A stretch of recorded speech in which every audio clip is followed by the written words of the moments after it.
Transaksi digital melalui QRIS kian mendominasi aktivitas ekonomi pelaku usaha kecil dan menengah di Indonesia. Hingga akhir triwulan pertama 2025, lebih dari 38 juta UMKM telah menggunakan QRIS. Bank Indonesia menyebut tren ini sebagai loncatan besar dalam transformasi digital sistem pembayaran. Transformasi sistem pembayaran nasional terus menunjukkan hasil positif. Hingga akhir triwulan pertama tahun ini, sebanyak 38,1 juta pelaku usaha mikro kecil dan menengah telah menggunakan QRIS atau Quick Response Code Indonesian Standard. Angka ini mencapai 67% dari total 56,3 juta merchant yang terdaftar QRIS secara nasional.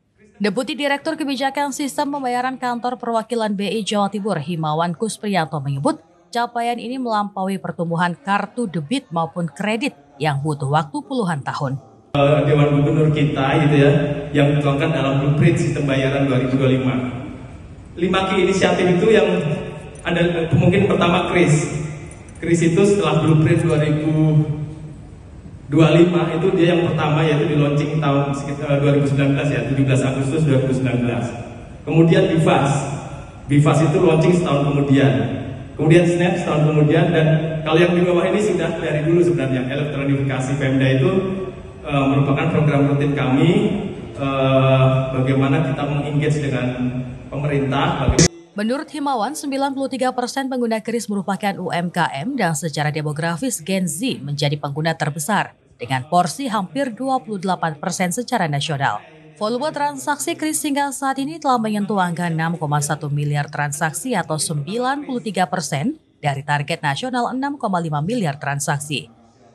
Tidak hanya mengembangkan QRIS dalam negeri, Bank Indonesia juga tengah menyiapkan QRIS cross-border untuk transaksi internasional. Dan Jepang akan menjadi mitra pertama dalam kolaborasi ini. Saja itu sudah 50 juta, sudah cepat sekali popularitasnya.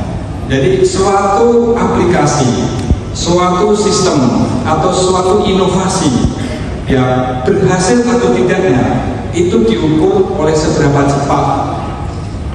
Ya, yang itu merupakan ukuran dia memberikan solusi. Suatu aplikasi, suatu inovasi dianggap memberikan solusi kalau dia cepat digunakan oleh masyarakat. Saya ingin membandingkan sedikit ya solusi terkait dengan QRIS ini ya, Quick Response Standard ini. Kalau kita bandingkan dengan penggunaan kartu kredit atau kartu debit di Indonesia atau di luar negeri, itu untuk mencapai 50 juta pengguna itu diperlukan 25 tahun. Semua isu ini diangkat dalam kegiatan capacity building dan media gathering yang digelar kantor perwakilan BI Jatim di Malang 18 hingga 20 Juli 2025. Kepala KPW BI Jatim Ibrahim menyatakan pentingnya peran media dalam mendukung stabilitas informasi publik di tengah percepatan digitalisasi. Tak hanya mendalami kebijakan ekonomi, acara ini juga diisi dengan pelatihan penulisan berita ekonomi dan forum jejaring antara jurnalis dan Bank Indonesia. Dari Malang, Jawa Timur, Reda Paraswati, tim TV9 melaporkan.